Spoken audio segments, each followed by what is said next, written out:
Assalamualaikum and hi everyone, welcome back to Bablu's Kitchen. இன்னைக்கு நம்ம சேனல்ல என்ன பார்க்க போறோம் அப்படினா கருணக்கிழங்கு புளி குழம்பு தான் பார்க்க போறோம். அதாவது எலிஃபண்ட் யம் கறி தான்.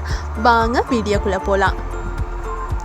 இதுக்கு கிழங்குன்னு எப்படி பேர் வந்துச்சு அப்படின்னா, அதாவது எலிஃபண்ட் யம்னு எப்படி பேர் வந்துச்சு அப்படின்னா, இந்த கிழங்கு யானையோட கால் மாதிரியே இருக்கிறதால இதுக்கு அதாவது யானைக்கால் கிழங்குன்னு பேர் வந்துச்சு.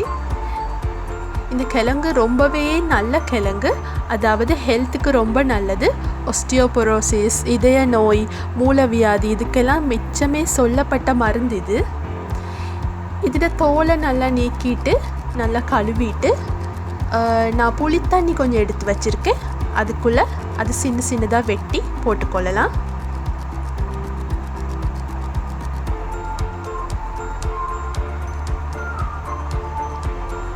பாருங்க, எல்லாம் வாஷ் பண்ணி சின்ன சின்ன துண்டுகளாக நான் வெட்டி வச்சுருக்கேன். இதை நாங்கள் பொரிக்க போகிறோம். ஸோ இதுக்குள்ளே அதுக்கு தேவையான அளவு உப்பு ஆட் பண்ணிக்கொள்ளுங்க.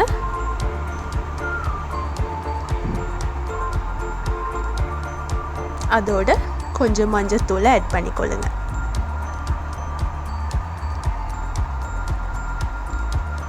ரெண்டையும் நல்லா மிக்ஸ் பண்ணிவிட்டு இப்போ நாங்கள் பொரிக்க ரெடி ஆகலாம்.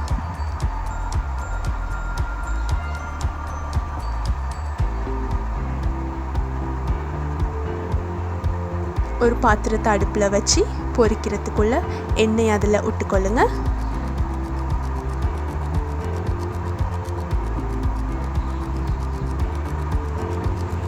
இப்போ நாங்கள் உப்பு மஞ்சத்தூள் போட்டு பெரட்டி வச்சுக்கிற கருணக்கிழங்க அதில் ஆட் பண்ணிக்கொள்ளலாம். இது பொரிகிறதுக்கு அட்லீஸ்ட் ஒரு 5 to 6 minutes எடுக்கும். இதை கறி செஞ்சு சாப்பிட்றதையும் பார்க்க இந்த பொரித்து சாப்பிட்றது அதை விட டேஸ்ட்டாக இருக்குது.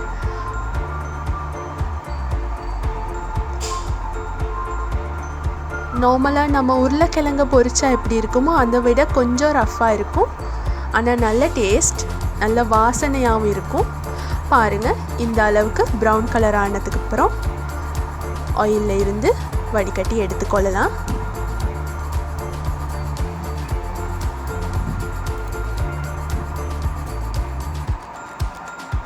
பாருங்கள், இந்த அளவுக்கு ப்ரௌனிஷ் கலரில் வந்தால் நல்லா.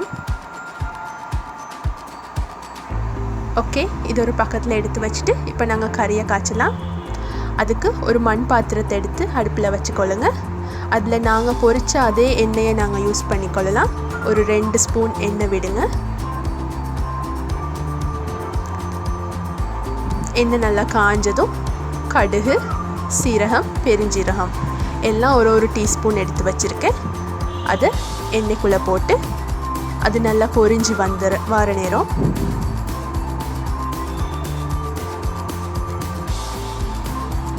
ஒரு பாதி வெங்காயம் நறுக்கி வச்சுருக்கேன். அதையும் அதில் ஆட் பண்ணிக்கொள்கிறேன்.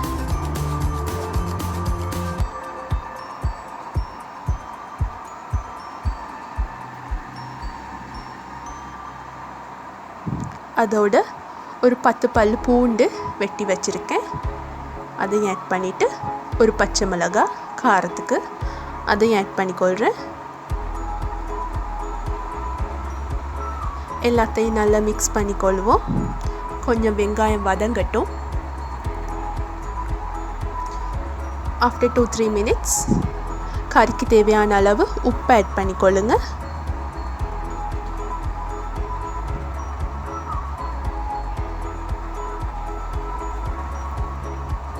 அப்புறமா கொஞ்சம் கருவேப்பிலை ஆட் பண்ணிக்கொள்ளுங்க.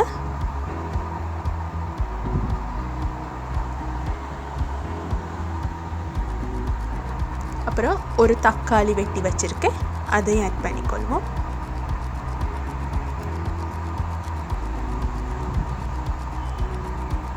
எல்லாத்தையும் போட்டு நல்லா வதக்கி கொள்ளுங்க. அதுக்கப்புறம் ஒரு டீஸ்பூன் மஞ்சத்தூள் எடுத்து வச்சுருக்கேன்.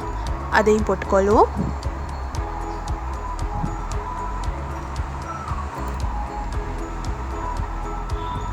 அதுக்கப்புறம் கறி மசாலா தூள் ஒரு டீஸ்பூனும் மிளகாத்தூள் ஒரு டீஸ்பூன் எடுத்து வச்சுருக்கேன். ரெண்டையும் மிக்ஸ் பண்ணி வச்சுருக்கேன்.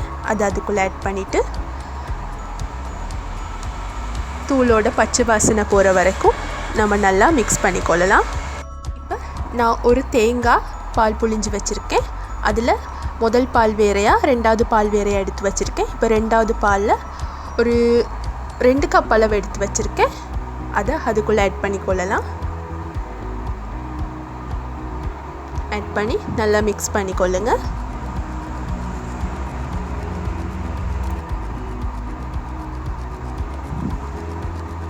அதுக்கப்புறம் ஒரு நெல்லிக்காய் அளவு புளி எடுத்து வச்சுருக்கேன். அதையும் அதுக்குள்ளே ஆட் பண்ணிக்கொள்ளலாம். ஆட் பண்ணிவிட்டு நல்லா மிக்ஸ் பண்ணி விட்டுக்கொள்ளுங்க. இப்போ மூடி போட்டு கொஞ்சம் கொதிக்கிற வரைக்கும் விடலாம்.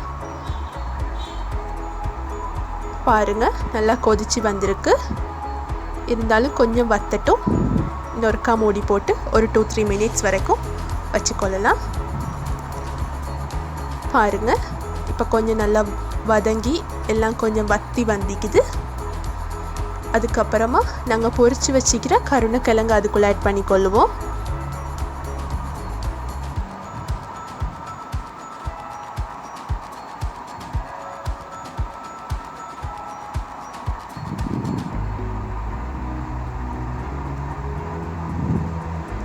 இப்போ எல்லாத்தையும் போட்டுட்டு நல்லா ஒரு மிக்ஸ் கொடுத்துக்கொள்ளுங்க.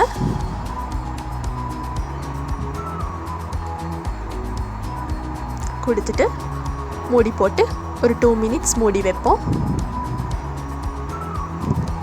பாருங்கள் எவ்வளோ திக்காக வந்துட்டுன்னு சொல்லி. இதை ஒருக்கா ஸ்பூன் விட்டு கிளறிக்கொள்ளுங்க. அதுக்கப்புறமா நாங்கள் எடுத்து வச்ச முதலாம் பாலை சேர்த்துக்கொள்வோம். அது ஒரு 1 கப் மாதிரி ஆட் பண்ணியிருக்கேன். அதுவும் சேர்ந்து நல்லா கொதித்து வரட்டும். Okay, done. இப்போ நல்லாவே கொதிச்சிருச்சு. கறியும் நல்லா திக்காக நல்லா டேஸ்டியாக இருக்குது. பார்க்குறதுக்கு ரொம்பவே நல்லா இருக்குது. மண் சட்டியில் செஞ்சால் அதை விட சொல்ல தேவையில்லை. ரொம்ப டேஸ்டியாக இருக்குது பாருங்கள். இதை நீங்கள் ரைஸ் சப்பாத்தி எது கூட வேணுனாலும் தொட்டு சாப்பிடலாம். இப்போ ஸ்டவ் ஆஃப் பண்ணிவிட்டு கொஞ்சம் கொத்தமல்லி தழை ஆட் பண்ணிக்கொள்ளுங்க. ஆட் பண்ணிவிட்டு ஒரு 2 மினிட்ஸ் மூடி வச்சுட்டு என்ஜாய் பண்ணுங்கள். என்னோட சேனலுக்கு நீங்கள் சப்ஸ்கிரைப் பண்ணலாட்டி மறக்காமல் சப்ஸ்கிரைப் பண்ணிக்கொள்ளுங்க. அதோட பெல் ஐக்கனையும் கிளிக் பண்ணிக்கொள்ளுங்க. இன்னொரு நல்ல வீடியோவில் சந்திக்கிற வரைக்கும் டேக் கேர். பபாய்.